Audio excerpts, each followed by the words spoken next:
So today we are going to be starting another project, and it's going to be something we've never done before, but I think it'll look pretty cool in the end, especially with the scale that we are doing it.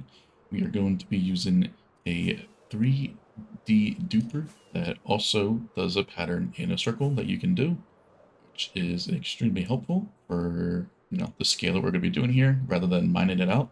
We're gonna be using this. Now, yes, there is a word eater that does do it in a circle pattern as well, but pretty much the same thing at this point, and might as well just use the 3D duper. It's a lot easier to do. That way we can just AFK it at this point, then go down the line. Now, a lot of people actually do use three-way dupers to make a whole perimeter, but this one's a little bit different in the sense that it does it a bit differently, and we're not doing a square, of course, we're doing it in the area of a circle. But rather not use the big anvil walls and this and that, so we're just going to be using the dupers here, which is a relatively easy thing to do as well. We'll have to build it at least twice, I think, to get all the way down to the bottom, but the circle here is a 256 radius, so a 512 diameter. So it is a pretty big circle, as you can see on the map, compared to our previous circle that we manually mined out here. So this will be a whole special different thing that we're going to be doing for our next project that we put in inside of here. Now, this area does not really need to have this big of a circle, but we'll do something a little bit special rather than just doing something we've already done before. So why not use something that we never actually used before, which is this two-sided self-returning three-way duper by Kaniol. So the link in the description down below. It is a very old flying machine, but it still works, which is the big thing. I don't see anything else that's really much newer than this, and I think I do like it that it goes all the way over, and then passes by that again, and then comes back to the center, and then moves forward again, which is pretty cool. So I wanted to give it a shot here and use it for here. So yeah, using two of them, one in the center and one on the very edge there, just because it's going to take quite a while to actually get all the way across. So having the two of them work in unison will be very, very nice. So what we got to do to start it is move that redstone block right there. Which we'll do on the other one as well, but I wanted to give a quick intro, obviously, and then we can start working on this, maybe some time lapses later down the line. But the first layer here is going to be pretty straightforward, because there's not going to be much to actually clear out. We have the mountain area, but we have mountains inside this area, so we have to start pretty high, but it is sort of the best area we could find that in this general close area to spawn without going out, multiple thousands of blocks. Because most of the stuff that we have is pure ocean and either hills completely, so sort of had to compromise and make it roughly in this area. We also wanted to be close enough to spawn, that way it's really accessible to get to, like our previous Shulker factory that we had as well, that we're going to be upgrading, which is what this area is going to be used for. So yeah, time to start these things, get them underway, and we'll be back with some more progress later down the line. All right, so a bit more time has passed, and we have all of the area inside this 512 diameter circle, all down to about Y60, I think it is. Roughly 56, actually, a bit lower than I thought. But yeah, so this is all bombed out down to this layer, if not a little bit lower, based off TNT randomness and things like that. But yeah, so we have the one in place that we are going to be using for the bottom here. So this TNT should be positioned at Y83. Look at over here, looking at block Y83. So this will give us a smooth floor at the bedrock level, which isn't really needed, but at this point you might as well do that, because then it also looks better as well and makes building the decoration also that much easier to do, because it's not going to be all broken up with the bedrock and things like that. But yeah, we don't need it to be spawn proof and things like that below, because we're not going to be relying on that. But it always is nice just to have that as the extra thing there, just in case we were to run this, needed a player or something for some reason. We're not going to be limited to mob cap if we have anything other, like a regular mob farm that needs that mob cap, running in the background as well. But yeah, sitting in here, the scale of this circle is absolutely crazy compared to our 256 that we did for the iron circle just over there, not too far away. This sense of scale here is kind of ridiculous, which is why we're not mining this one out and instead doing something a bit different. We're probably going to make at least one more of these dupers for this layer. We did eventually make 4 of them for the first layer here, just because there was so much stuff and it was taking super duper long. We kind of made a bunch of them, at least 4, maybe 5 near the end. But yeah, with this one, we're only going to need about 2, I think, to actually upkeep it, because otherwise, you know what I mean? I don't think we're going to need more than 2, just because now we're going to actually deal with all the lava and things like that. It's a lot more common down here, rather than the upper layers, where it's mainly just a couple of water, little lakes, and obviously the one river we had over there as well. I think it was over here. But yeah, other than that, it's really not all too bad for these top layers here. But yeah, now we have the extra ring. I think Alex went around, got the second ring in there. The top one obviously is for the first layer there, because we had some high mountains to get it down to here. But second ring's all built and ready to go. And then we'll probably make one more of these guys, probably on, I think it was either that side or this side. I think it was the west side over here that we had it originally. So we shall see. There is a minecart over here, actually, did see. But yeah. So with this, there'll be a lot more maintenance and upkeep, because we have to clear out all the liquids manually, which is why it's going to take also probably just a bit longer than it did previously with the top layer. But yeah, I'm going to start streaming this. If you wanted to see some of the behind the scenes, if you're not actually going to be able to make the streams, definitely go check out the stream first if you can't. But if not, I do have a VOD channel where I will publish all of the VODs from the Twitch. That way, if you weren't there live, there's still a way for you to actually watch them. So I'm going to link in the description down below to see that there. But yeah, I'm going to go stream now, get some more progress on this, and we'll be back probably once this area is pretty well underway, or if not, fully finished. But yeah, this has been a nice break from doing a world eater, at least so far. Maybe my mind will change once we get down to the lava layer and things like that, but we shall see.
Alright, so after that time lapse, you see that the main side over here is completely done. Now, we only ran that side there in that time lapse just because I could also go away and do some other things while it was running, because there wasn't really any lava or any water left over that would cause any major issues. Like, you know, ones being up top here, like in ravines or whatever like that.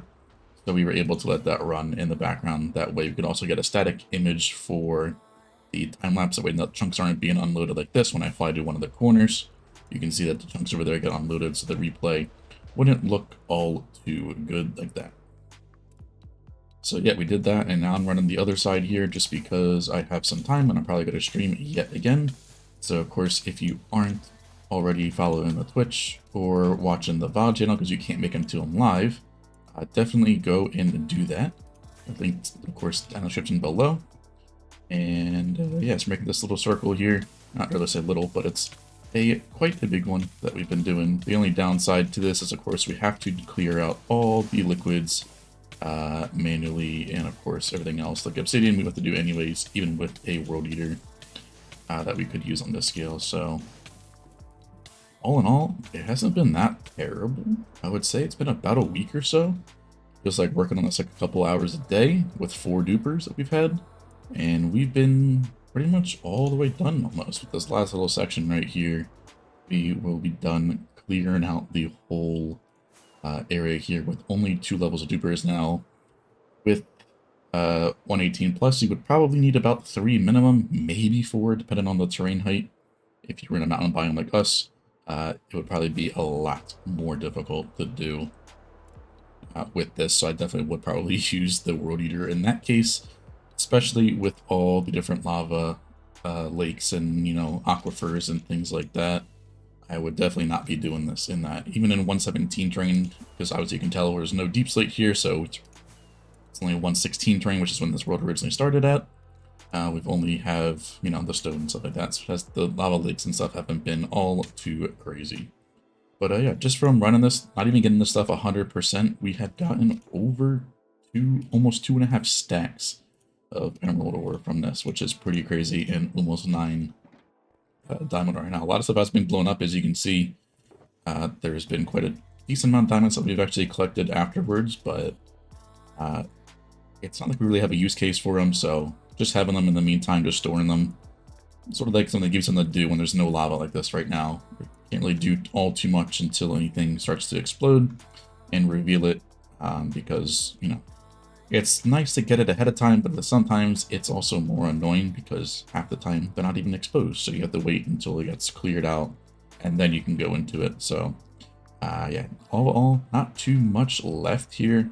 A little bit more fortunate obsidian, but other than that, a couple lakes, very shallow pools down here, won't be all too bad, and then we are finally done and able to start placing the decoration, which you have probably seen from the thumbnail, which this place looks absolutely amazing. And one of the main reasons why I wanted to do another circle again, because the decoration on them looks amazing compared to just a square, or, you know, we've done a couple over here, we've done the pentagon. It looks pretty cool, but nothing tops the circle. It's just something about the circles that make it look so dang good. But yeah, so these dupers here work pretty well for us, actually. I've only never had to make a couple extra errors. But yeah, these dupers here made well work of this area for only building so very few of them, and in the time that it took to clear everything out. So definitely do recommend these if you, for some reason, wanted to make a circle like this. I feel like it seems like it's really bad on this scale. I think the only reason why it seems like it's taking forever is because of the scale. Obviously, being a 512 diameter circle, it does take quite a bit extra time compared to just doing like a 256 circle or anything smaller than that. So I wouldn't definitely want to go any bigger than this if you're going to use these dupers, because it does take quite a while, especially going back and forth. It takes, I want to say, at least like 5 minutes, if not more, for those, because that little section there in that time lapse, that was about 3.5 hours for that little section there. So this will probably be around that same time frame, probably closer to 5 or so. So we shall see with that. But once it's all done, we'll come back once we start working on the decoration, and then we'll go from there. Alright, so we got a lot of progress here. The full area was fully cleared out as before. This is all decorated, obviously. Before we could even start the decoration, we needed to finish off what was remaining, which we did. And now we have the floor decoration in here as well, which also was a fun thing to design, because this normally wouldn't be possible to convert with the image converter that we use for map artcraft most of the time. Not to have this sort of pattern like this, and it was all one color, the original image, so that wouldn't have been possible to have the different colors in each spot. So what we had to actually do was, since the full image was one color, we went in and made these bigger shapes all one color, and then the smaller ones all different color that was close to this one, because we wanted to keep a purple and magenta theme, which kind of fits the Shulker theme, obviously. So then we did that, and then we did World Edit, where we replaced, I think, 50% concrete powder and 50% concrete. But it looks like there's also like 10% wool in there or something very scarce spotted around in it. Obviously, none of these colors make a difference on the map POV besides the different texture. That's all that's different with these two. But overall, that texture does make it look a little bit better because it's all random rather than one solid color. So I think that looks pretty good there, and you can see the factory, we already have part of it built up. But yeah, the walls, sort of the same concept as we did for our lazy rain nether side. But I think on a circle, this sort of concept looks so good for the fade on the wall. All of these here follow the same pattern. Besides the magenta, we have the concrete, the wool, then the concrete powder. That's in terms of the shade of them, so it goes from a darker to a lighter of that color.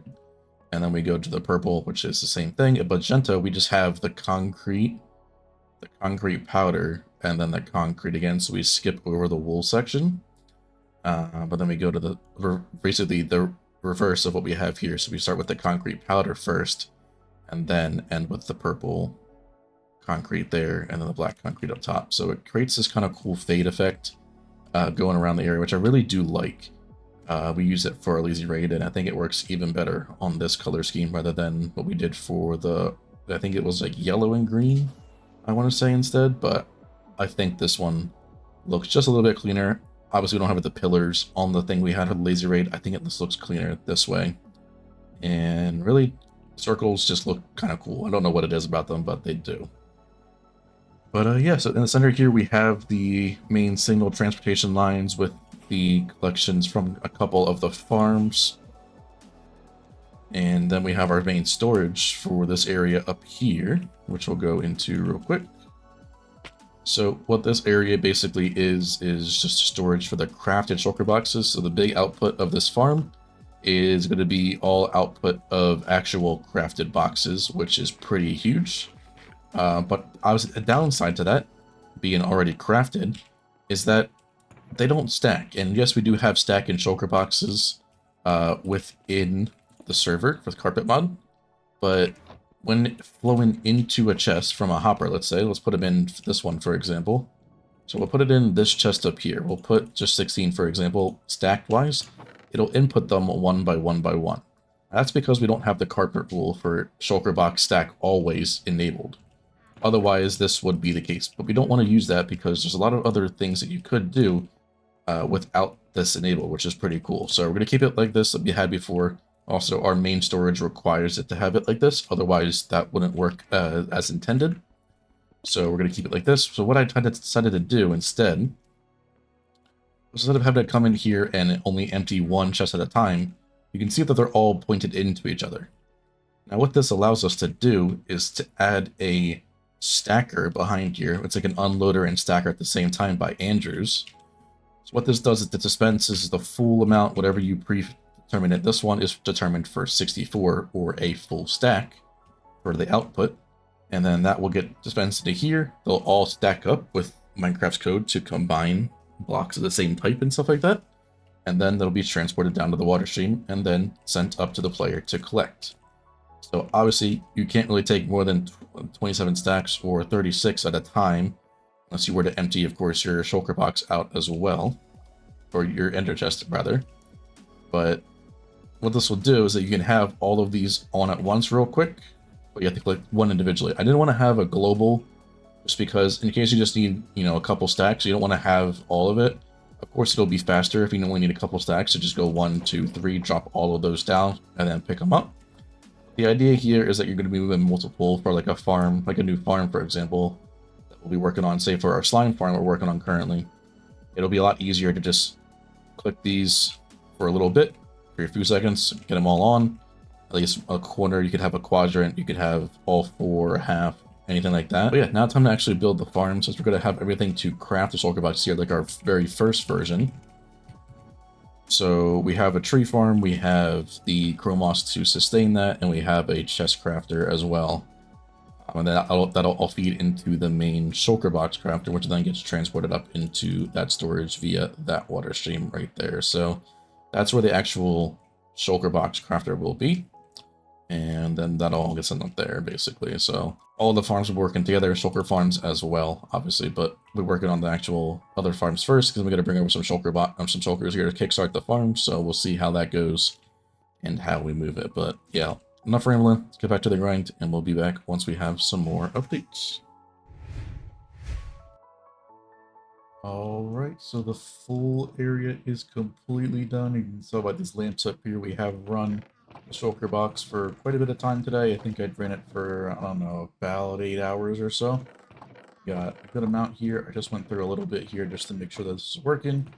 And the main reason why in that first clip where it didn't fill it completely is because when I took the schematic, but yeah, so the main reason why it wasn't getting a full amount is because I was missing some item frames there. That's because the schematic doesn't take item frames for some reason. I don't know why. Don't ask questions. The full rest of the stuff has been built up. We got the tree farm right here, the dual core playerless azalea tree farm there. Moss obviously to sustain that in terms of bone mill. We got 4 of these ending credits. I think it's V3 shulker farms over here.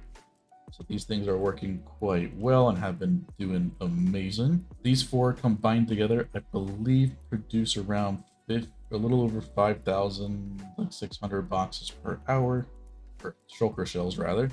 And then with the azalea tree farm rates and that broken down into chests, that's roughly half of that.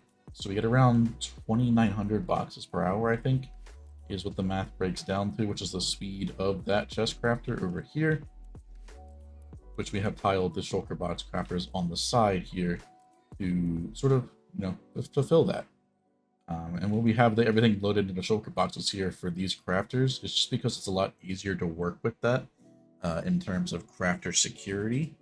So it's a bit annoying, yes, but at the same time, it's a lot more safe to do that. It allows you a lot more control over when the crafters are running and you don't get any sort of fast on-offs that could cause this thing to break here. So what we're doing here is we have 2 unloaders for the planks for the chest crafter. Once we have any signal from this chest, it will turn the crafter on, and because it's a chest, if only 1 box goes through and into there, it's not going to quick flash this. If this was a hopper, that would be able to read from it because it's a container, like a chest, or it would be a dropper, dispenser, barrels, things like that. The comparator can't read it in time before the item already flows through it. That's a neat little trick there, so you don't have to worry about having redstone pointed into the comparator here to make sure it doesn't just go along with 1 if it was a hopper.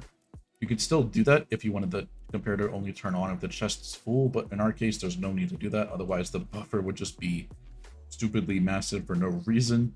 So yeah, you can do the same thing there. We got our output here. We had to do filters on the output of the azalea for the logs, just because some chance there could be some moss stuff that gets into the output. So you got to do a little filter there. Very easy to do, especially to attach to the plank crafters, which are extremely simple. Those go into the shulker box loader there, then get sent over to the chest crafter there. Full chest box will be outputted here and onto the side over here. And then yeah, so all the shulker farm outputs lead down to here into the central box loader there, which is enough to sustain that very easily. And then those filled boxes will make their way up to the other side of the loader here. We have these sort of AND gates over here connected via this redstone line between both sides. So this redstone block would be down, but because this comparator is powered, it raises that redstone block up, which will then push this redstone block down to lock this hopper. Otherwise, we need to wait for a bunch of backup here, and then that box crafter will be running forever. So we have it just only take in the 2 boxes that it can do to have it in the unloader, as well as the one in the back there. So it will only be on if there is a box in there and in here at the same time, which, as you can tell, because I took the 2 out here, that way we stop the crafting for right now. But we'll do that. So, but yeah, that's pretty much all that stuff there in all of its glory. I'm gonna just throw these back into here. I'm gonna let them run their course. I want to just check to be sure which ones are low. So it's those 2. Either just make sure it goes down like that, just to be sure. Yeah, I'll show you the crafter here for these shulker boxes. So it's all making use of hoppers here. So it puts in the shell, 2 dummy items, chef, 2 dummy items, and the glass shell. Very quick for it being a hopper for the output, so probably, especially you can get, especially one wide tileable. I believe this was Leo that designed this. So huge thanks to them. And then I believe I got this on-off switch here to work with the AND gate, because I don't think there was one included. So this was a very interesting thing to get for an on-off switch, because I'm making use of a immovable block here. That way, if this redstone block comes down as this observer is here, this piston can't push it. But because of the observer getting pulled back, it still sends a block update to this piston.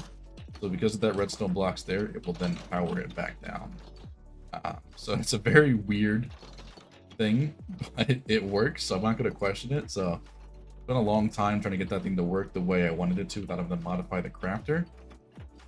A little bit, but we got it done in the end, so I guess you really can't knock it at that point. But yeah, all those start to feed shulker boxes up to the top here, which I was just testing out, and I did figure out the issue here. So you can see by all these lamps, all those slices are filled. And what I just made a clip for the Discord is, in case anybody else needs to figure out how to stack boxes and they don't want to just chuck them on the ground, which you can very easily do. The whole point of this storage, as you saw in earlier clips, was to stack them for you. So I'm going to hit this one. This wasn't the one that was emptying beforehand. It will now output all of the boxes. Exactly 64 now that we have the item frame there that was missing earlier. This was by Andrews, by the way. But yeah, this will stack them all in 64 in one clump. Output them very quickly. And then with the little thing I added here with the lamps, it'll then shoot them up. And then boom, got a stack like that. You could, of course, do multiple at once if you wanted to. There's 14 double chests here, and a double chest plus a hopper is 59 items. So if you're going to just do rough math there, it's roughly about 14 stacks of shulker boxes per silo. So there's quite a bit here if we were to run them all. Definitely, yeah, you can definitely do that. But yeah, there's really no need for you to have a lot. I think I was going to have one on switch for all of them, but it makes more sense to just have them individually. So if you need a lot of them real quick, just go through a whole bunch of them. If you want to see here for a couple minutes, you can just click the one and stand right here, and it will all, get output to you. The reason why we have the water stream output is because if you put it into another hopper, it's just gonna basically feed back into one by one like it is right now with the ones being crafted. But yeah, so the other solution would just be to store them in shulker shell form, which I am debating adding a separate switch to do that. That way we don't gotta worry about that. We could always just toggle between each one. Because these farms don't turn off, what I can do is add a little redirect in the water stream of the output here. So probably I would say around here, I would put another thing here to just send these shells up to a different small storage. Probably on top, that's not going to be accessible. If I wanted to be accessible, I can definitely make this portal smaller and have a little side section here where it just shells by themselves. I might do that in the near future. But for right now, we do like the boxes being stacked very quickly, conveniently for us. So I'm going to keep it like that for right now. But yeah, we have a shulker box dyer on both sides here. The main on-off switch for the shulker farm, which obviously doesn't need an on-off switch. Chunk glitter, and then the azalea farm itself. And then this lamp up here will signify if there are boxes being converted with the shulker box dyers. Here we have also AND gated protected and have their own stuff there. So you can definitely do that. The reason we have just two different dyes, those are the most commonly used colors on the server for different ones. It is not really worth it to have a full factory of these. We definitely could, but it would take up so much space for all the different colors. I'm not doing that as of right now. Yes, these are one wide tileable crafters, but with the AND gate, it's 4 and not tileable. I have, so fortunately, no, we're not gonna just do all that right now, but 2 is more than enough. You could always drain it completely of dye if you wanted to, then swap the colors. if you wanted to do that. But yeah, for right now, we're not doing that. And yeah, that's basically the full area here. I love how this decoration turned out. It looks absolutely amazing. I have a couple screenshots here of shaders with it. So yeah, overall, this area turned out really well. I did put off building the Shulker farms for quite a while just because I knew how annoying it would be to build these. It's not great. You know, we got a little endermite in the minecart there. We got golems inside of the composter, differently aligned armor stands, and as well as transporting the shulkers over. What we did is we had a little, you can kind of see it here on the maps. I didn't update it, but we had a pathway from the old shulker box factory, roughly 2,000 blocks in total distance, traveled here. So it took about, I want to say 5 minutes with the furnace minecart to get from one end to the other. And I had to do that about 10 times because some of the shulker boxes, some of the shulkers that we were getting over here just weren't duplicated. I think it was, yes, it was this one right here. As you can see, this one's actually slowing down right now. Don't know what that's all. Shulker is still there. This one is, as you can see, very slow. Don't know why. The full, you know, battery or whatever that's called here is totally working.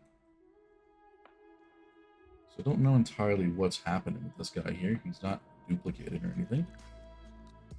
It's not opening.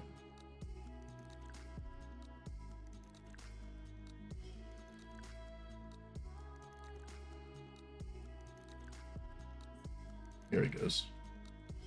He was just stuck in his little weird thing there. But yeah, so this one was the one that gave me issues, and apparently is still giving me issues. I don't know why. The other three are all perfectly fine. So it's a bit weird, but the shulker that I put into this one was not working whatsoever. It would just keep teleporting around. It would get down to this spot down here, and then would instantly teleport away before it even duplicates. So it just wouldn't do that, and then it would be right here and not teleport up to here to get it initiated. So overall, it was not a enjoyable experience, and I'm definitely glad it's all done.